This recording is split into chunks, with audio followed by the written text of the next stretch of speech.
Shalom, brothers and sisters. Shalom, brothers and sisters. Giving honor and praise to the Creator and the Maker of heaven and earth. Brothers and sisters, this is not going to be a long presentation. But the reason why this presentation is being done is to show through the scriptures on who accountability falls upon. There are many brothers in Israel, or should I say there are brothers in Israel, among the Israelites, that will say that the problem that we have as black men, outside of the oppressor, known and said to be the white man, is the black woman. Black men in general, not all, do feel that the black woman is the worker for the white man, or that she is a white man with female organs. I want to state emphatically that if the majority of black women were like that, all of them would be like that lady Candace Owens, and will wind up like the lady Omarosa, who kowtowed and told others to do so for, quote, the white man. And brothers and sisters, what we want to show through the scriptures and reasoning is this. We're going to read in the Apocrypha, for those part in the cover. This is the book we're going to be reading out of. In the book of Ecclesiasticus, chapter 26, verse 23, it says the following. A wicked woman is given as portion to a wicked man, but a godly woman is given to him that feareth the Most High. So, it says a wicked woman is given as portion to a wicked man. So if you as a man find yourself in the company, in the brood of women like Omarosa was, like Candace Owens is, the opposite, say, of Harriet Tubman, then we have to, as men, check ourselves to find out why that is, knowing these records to be true. A wicked woman is given as portion to a wicked man, but a godly woman is given to him that feareth the Most High. If we were to use people in the past in the scriptures, you would get a woman like Rebecca when you're living like Isaac. You would be given a woman like Hannah when you're living like Elkanah, who is the parents of the prophet Samuel. But if you live in like Dathan and Abiram in the scriptures, you're going to get a woman like Vashti in the scriptures. If you live in like King Ahab was, you're going to get a woman like Jezebel.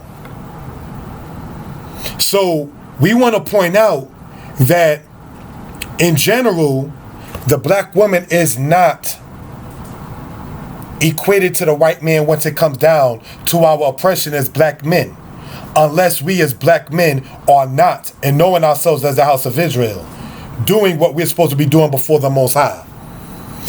The woman that's not of the godly nature does not want to settle down with the man that is of the Most High in spirit. Those two spirits may not even coincide, and vice versa. If she is a woman, like we're going to read soon in Proverbs 31, the man that Proverbs 9 talks about is not going to be able to coexist with her. So let's go over that, brothers and sisters. But first, before we get to Proverbs 31, let's read again in Ecclesiasticus, in the Apocrypha, chapter 26. We want to read verse 7 and 8. An evil wife is as a yoke shaken to and fro. He that hath hold of her is as though he held a scorpion. A drunken woman and a gatter abroad causes great anger. and she will not cover her own shame. So it tells you right there, an evil wife is as a yoke shaken to and fro. He that hath hold of her is as though he held the scorpion. So you don't hold on to those kind, unless that's the portion that you're going to be given because of your own deeds, my brother. So this is just something we want to talk about in regard for edification purposes. Ecclesiasticus chapter 26 verse 8. A drunken woman and a gatherer abroad causeth great anger, and she will not cover her own shame. Covering her own shame means that certain things is just left to be discreet. You understand? So we want to go over that for edification purposes. Again, we're going to read Ecclesiasticus chapter 26 verse 23. And it says, a wicked woman is given as portion to a wicked man. So we have to begin knowing, see, brothers and sisters, when brothers in Israel would say that the said black woman is our enemy, equated like that of the oppressor, aka the white man, we have to know and understand that that is such not the case. And we're going to show what we're talking about in the scriptures. All right? We're going to go to Proverbs chapter 31, right? We're going to read a couple of verses out of it, and it says this in verse 11. The heart of her husband does safely trust in her, so that he shall have no need of spoil. We're going to go on Proverbs chapter 31, and we're going to read, if we will, verse 23, all right? Her husband is known in the gates when he sitteth among the elders of the land. So, brothers and sisters, if you're a man with a lady, with a sister in your life, and by that I mean like a courtmate and or a wife, you understand? Part of your duty in being in Proverbs 31 is that you are among the elders of the land. You're not like King Jeroboam, who disrespected the counsel of the elders and took the counsel of the people that was his age range and had no understanding. We're supposed to listen to the counsel of our elders. That's what the book right here is showing us.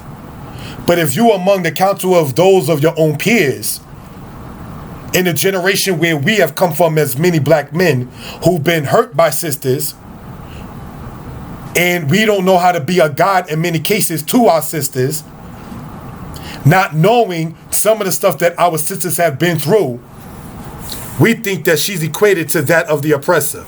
Now, there are some women that are just way out there, brothers and sisters, and it talks about that. But that's the portion for a wicked man. So if our deeds please the Most High, as it does say, you will be saved from that kind of woman. You understand? So these are things we want to talk about for edification purposes. Now, let's go, if we will, to Jeremiah, if we will. Jeremiah chapter 2, we're going to start in verse 19. And it says this, for edification purposes. Jeremiah chapter 2, verse 19, and it says this, thine own wickedness shall correct thee, and thy backslidings shall reprove thee. Know therefore and see that it is an evil thing and bitter that thou hast forsaken the Most High your King, the Lord thy God, and that my fear is not in thee, saith the Lord God of hosts. Meaning his fear, meaning his respect. So brothers and sisters, Jeremiah chapter 2 verse 19 tells us, as it says, your own wickedness will correct us. Our own wickedness will correct us. So it's not for the man to say the woman, it's not for the woman to say the man, because it distinctly says, thine own wickedness shall correct thee, and thy backsliding shall reprove thee. We can't go, no disrespect intended, the way that Adam did in the book of Genesis. The woman you gave me, she gave me of the tree and I did eat. That's not the answer to the question. The question Adam was asked was, who told you that thou was naked, and did you eat of the tree that I told you not to eat of? So the answer that Adam gave was, the woman you gave me. So he's trying to pass the buck along from his disobedience to the Most High by saying the woman you gave me. Just as in Judaism, they say that if Israel wasn't given the gold when they left out of Egypt, then they would not been able to make the golden calf. When obviously the golden calf Israel made was a calf that was already in their mind, in their heart already. So they already had the idols already in their heart, as it says in Ezekiel chapter 14. Now getting back to this point right here, in Jeremiah 2 verse 19, and correlating it, what happened in Genesis, line upon line and precept upon precept. Adam saying, the woman that you gave me is trying to pass the buck from his own self and indirectly trying to blame the Most High for his own disobedience. In other words, if you didn't give me this woman, then I would have never disobeyed you. This is why we are told in the Torah, Chazak Amatz, be strong and of good courage. We are told that in Deuteronomy, we are told that in the book of Joshua. Having strength and courage, we will know and understand that we do not say that it's the woman. Because we know that if we see a woman like the lady Omarosa was, in the way Candace Owens is, we know that's a scorpion that Ecclesiasticus talks about. We don't take hold of her, then try to change her. Then when she doesn't change in her stubbornness, then we get upset.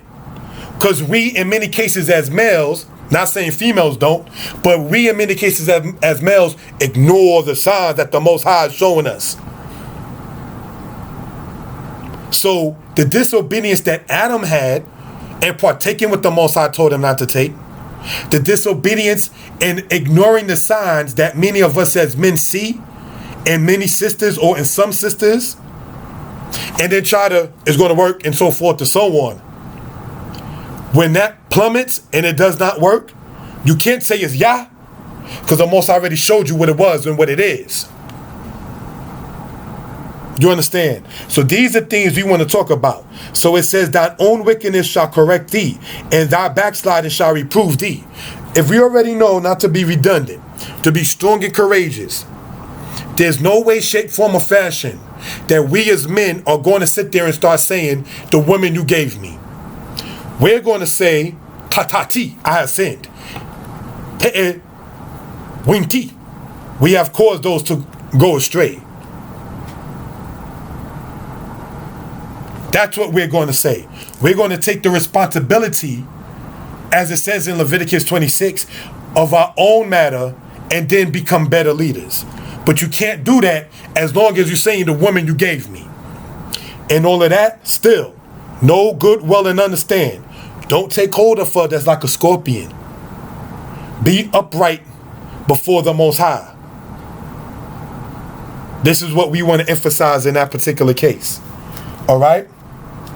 Lastly, we're going to go in Jeremiah in this particular aspect, and lastly saying that. Jeremiah chapter 44, verse 9 and verse 10, and then we're going to close this part out. Jeremiah chapter 44, verse 9. And it says this for edification purposes.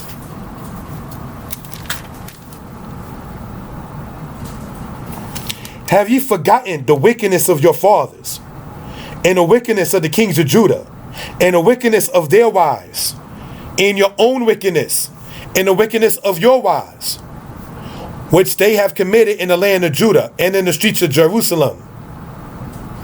They have not humbled, even unto this day. Neither have they feared, meaning respected, nor walked in my law, in the Torah, nor in my statutes, that I have set before you and before your fathers. Brothers and sisters, Jeremiah chapter 44, verse 9 through 10.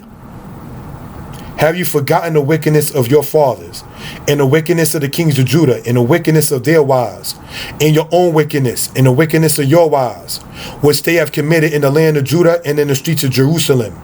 They have not humbled even unto this day, neither have they feared, nor walked in my law, nor in my statutes that I have set before you and before your fathers.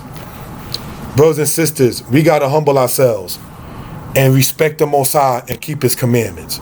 not say the woman you gave me. Shalom.